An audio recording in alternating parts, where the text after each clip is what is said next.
So that is great news for Liz, who is our next speaker and expert. Liz has a plethora of knowledge. She used to work for the Federal Home Loan Bank, and we are lucky enough to have her working in our region with the Great Lakes Housing Services team. If you're not familiar with that team, she's going to tell you all about it. She's also going to give us a little more information on the My Neighborhood program funding. So without further ado, Liz, here you go, and I'm going to get your PowerPoint up. Let's see if I can find another technology issue. All right, good morning, everyone. Liz Smith with Great Lakes Housing Services. It's great to be here, and it's fun to finally see some familiar faces in the crowd. We're fairly new nonprofit, so it's great to be familiar with people as I start doing more and more of these presentations. Perfect. Great, thanks. Yeah. So Great Lakes Housing Services is a nonprofit. We're about a year old. In fact, my LinkedIn just gave me my happy anniversary, so I was happy to see that. We are a nonprofit that was started by MSHDA. As Amy Hovey went across the state, she heard from local governments and nonprofits and emerging developers that smaller communities across the state did not have the same sort of access to state funding as the larger municipalities and organizations who have worked with MSHDA over the years. So she resurrected an old nonprofit in order to provide sort of field staff for these rural communities across the state. We are a separate board. We are not MSHDA, so we do not have funds of our own, but we are affiliated with MSHDA, and we can help get those communications between the organizations. We provide expert consulting and technical assistance to communities and their partners to bring affordable housing to life.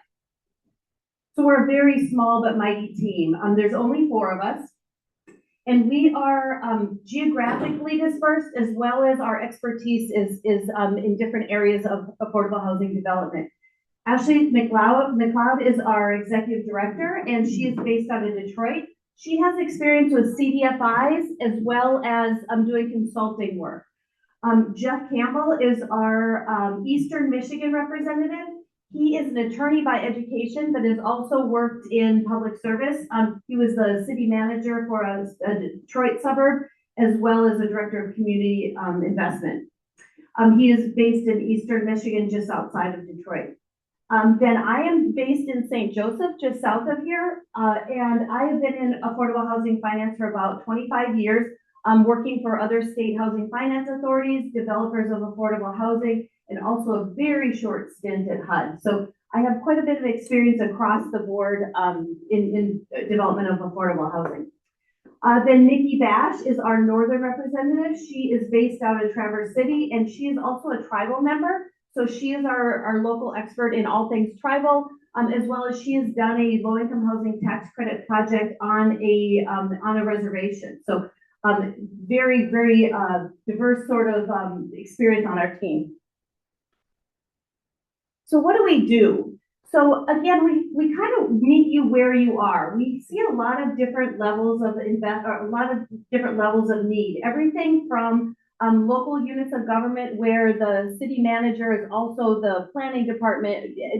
Everyone has 5 or 6 jobs. So that's one of the things that we see, and we're able to talk to you about what those different roles can look like and how you can access different funds at the state. We can also help you do applications for funding. We cannot write applications for you, but what we can do is take a look at them and tell you any pitfalls that we see where maybe you could strengthen something, or maybe you could change and provide a little more information on certain areas. The other things that we see are emerging developers. So I've had a really great time over the last year working with young people who are coming back to their hometowns and purchasing buildings and then rehabbing the bottom and putting housing units on the top. We work closely with Sarah on a lot of different projects, talking to those young developers. Sometimes these young people don't have any idea. You say, well, what kind of rents are you planning on charging? And they're like, well, I don't really know. Or have you done a housing pro forma? And their answer is, what's that? So we've had some really great discussions with these young people and getting them through the process developing rental pro forma, and getting them funding in the end to do these projects. And then the last thing we work with is housing nonprofits. And what I'll say is when we first started, we thought we'd be doing a lot more work with affordable housing nonprofits. But I'll tell you what we see across the state is those nonprofits that have survived through the years really have everything in place to be successful. So if there are emerging nonprofits that are doing housing, please let them know that Great Lakes Housing is here to start supporting them and getting them up to speed on how to be successful in that housing development world. So what I'm here to talk about today is My Neighborhood 3.0. This 3.0 means that we're on our third round, and every round MSHDA has done a favor and changed things and made things easier in some places and harder in other places. So we can talk a little bit about this program. So My Neighborhood 3.0 is fully to support the implementation of the statewide housing plan. Is everyone here aware of what the statewide housing plan is? Raise your hand if you're not.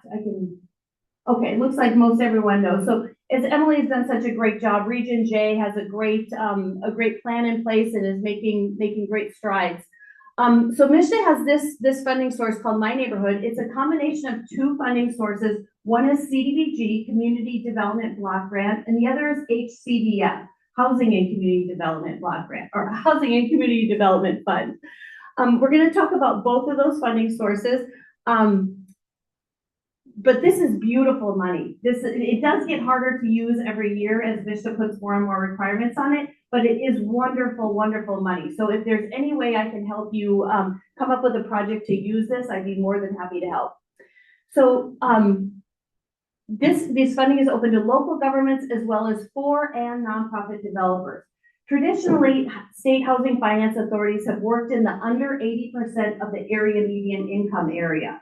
So that means that most of the funding that housing finance authorities have really helped in the lower income stratas. At this point, all the state housing finance authorities in the country have moved their AMI levels up to 120% of the area median income.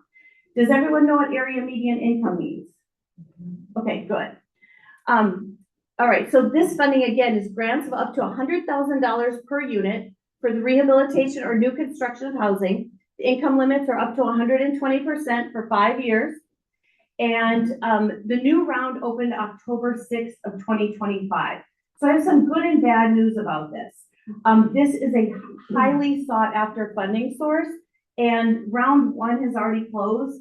We have not gotten official numbers from MSHDA on what the sort of applications they received for round one, but we did hear anecdotally there were over 150 applications received. We don't know where they came from across the state, but we do know that this is going to be highly oversubscribed. So we'll first talk about the HCDF funding. This is again the more flexible funding that was very highly competitive. What I will tell you is at this point, I would think that there won't be much money left this year. But what I'd like to suggest is that if you have an idea, that we start preparing for next year and we get you ready to be ready on the day of it opens in 2026. For 3.0, beginners were eligible to ask for up to $500,000. Intermediate could ask for up to $1 million, and advanced up to 1.5 million. Anything over 500,000 is required to be matched dollar for dollar. So the first 500,000 is free, and then anything over that you would have to match dollar for dollar. So if you asked for 600,000, you would get 500,000, and then you would have to show a match of 100,000 to bridge that. Eligible activities: new construction, unoccupied rehab, and occupied rehab, only for local governments and nonprofits. So that's a change. So in rounds 1 and 2, for-profit developers could rehab their occupied units. In 3.0, that is not eligible. The targeted populations are 20% of the units have to be restricted at 60%, and the remaining units have to be restricted at 120%. Again, this is beautiful money because in a lot of communities across the state, Market rents aren't even at 120. So basically if you have a 4-unit project, you're restricting you're restricting all of them, but if for real money, you're restricting the 60% AMI and the rest are really whatever the market can bear. So again, really, really great money. Maximum subsidy per unit, again, is new construction, $100,000 or 50% of the total investment. So this is also new for 3.0. In 1 and 2, they did not have this requirement for 50% of the total investment. But when you're doing new construction, there's a lot of times where you would be making up that amount anyway. Unoccupied rehab, again, $100,000 or 50% of the total investment. We have not seen it in writing from MSHDA, but the acquisition cost of the building, we've heard anecdotally that could be counted as your 50% or toward the 50%. So that can help meet in unoccupied rehab. And then when you're doing occupied homeowner rehab, the limit is $45,000 per unit. The affordability period is 5 years for rental and 5 years for home ownership if you're doing homeowner rehab, and 10 years for rental. Anyone have any questions on HCDF? Go ahead, Dan. If you said this, I apologize. But eligible activities, was infrastructure added to that then or no? So we'll talk about infrastructure in just 1 minute. In this funding in HCDF, infrastructure is not an eligible activity, but we will get to where that is in a minute. Okay. Any other questions on the HCDF program? Has anyone applied for My Neighborhood yet? Has anyone received funding? What was your project? 5 homes. For new construction? Great. And what round was that in? 2. Perfect. Have you used the money yet? Yes. Awesome. Yeah. Great. How about you? We did round 1. We did occupied. Okay. And are you a nonprofit or are you? Municipality. Great. And what? It was your last picture. The 32 projects. Great. Okay. Thanks. So take note of these individuals if you're interested in doing an application and just get their take on how the process went. Again, every time MSHDA has a new round, there are new things added. But I think at this point, they've probably gone about as far as they can in making changes. So hopefully round 4.0 will be very, very similar to this. So here's some really good news. So, and I know Emily pointed out in a different correspondence, the funding available for the CDBG, but I do want to point out that that Region J has the 2nd highest allocation of HCDF. So that is, you're very, very fortunate to be in this region. Depending on what was applied or what applications were received, that $3 million will probably go pretty fast, but there is opportunity for more than 1 or 2 projects where in some of these regions, if you only have $738,000, you're not getting very many projects. So just wanted to point out that you do have relatively more money than other regions. So now we're going to talk about community development block grant, and this is where we will talk about what Dan's question was. So for CDBG, it's similar parameters to HCDF, but there's some differences. I will say that this is a less competitive source of funding, mostly because it's limited. You must go through a unit of local government in order to apply for this funding. Other developers can use this funding, but they have to go through a unit of local government. It is a federal source of funds, so there are additional reporting requirements. Is anyone in here, has anyone gotten CDBG? Okay, great. I'll call on you in just a minute to see how your experience was. And again, on the units of local government, they have to be non-entitlement. And I have a map here coming up in a second to show who would be ineligible. New construction is generally not allowed. New construction for CDBG is very, very limited to the point where it would have to replace an existing house that had been knocked down in the prior 18 months, and you'd have to use the same footprint as the initial house. So it's really not, typically when houses are knocked down in different towns, they're either functionally obsolete or not the best use for that land.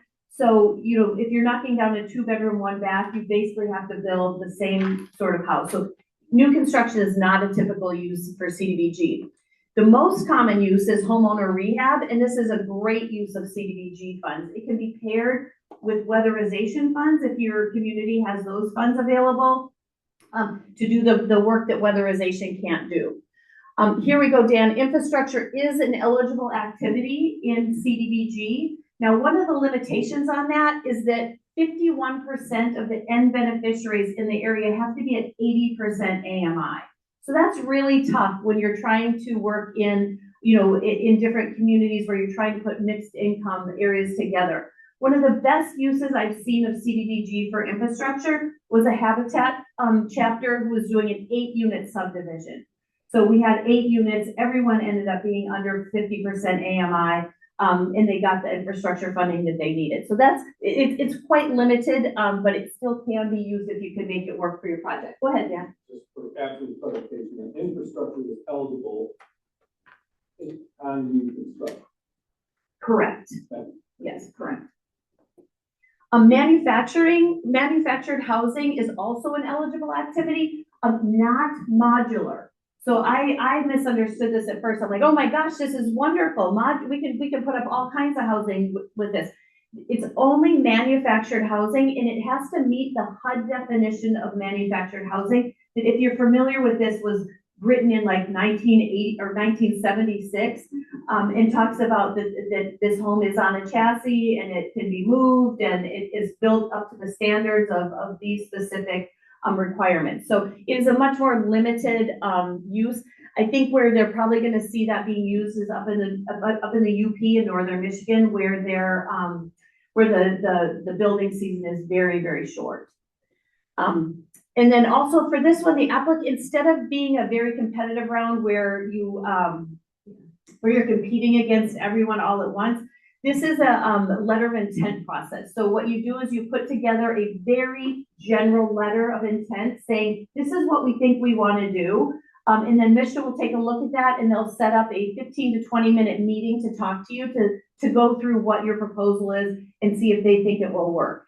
Then it goes through the process of getting an award, and but it doesn't, you're not competing against a ton of other organizations right away.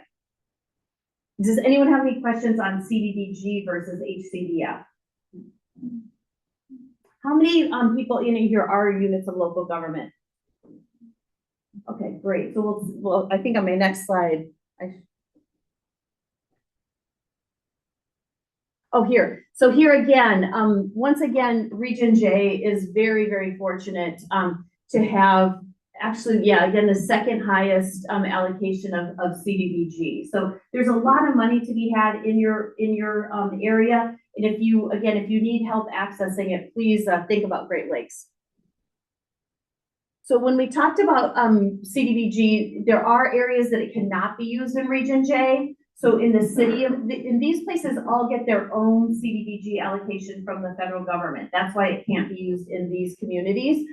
Battle Creek, Benton Harbor, Niles, Kalamazoo, and Portage. But if you're in any other municipality in Region J, you would be eligible to use CDBG. So one of the other reasons we were created was to fill gaps in the housing environment across the state. One of those gaps that we continuously hear about is CDBG administration or third-party third-party administration of CDBG programs. So a lot of those municipalities that we were talking about, and probably some of you in this room, don't have the capacity to do this. Like you're already doing 3 jobs, you don't have the capacity to then do another reporting job and manage these things. So Great Lakes Housing is starting a line of business for CDBG administration. This would be a fee for service. I should have said this right away in the beginning. Our consulting services are free in general to nonprofits, emerging developers, and units of local government. So all the stuff I talked about before, helping you with grants, talking through different projects, that's all free to you. If you do need us as a CDBG administrator, that would be a fee for service, and those administrative fees come with the CDBG grant. So it's not that your municipality would have to come out of pocket for those. It's just would be reallocated from your city to the to Great Lakes to pay the administrative fee. So we can partner with local governments and their partners to improve program execution, program design. One of the things that you do with CDBG is fill out a grants management plan. And with that, you assign what different organizations are going to be doing. I will tell you that Great Lakes probably won't be going out to the field to manage the actual construction, but more there to help with the administration of this and reporting to MSHDA, the required, making sure that the households are qualified, making sure that MSHDA gets all the information that they need. So different ways to work with us, visit our website at greatlakeshousing.org.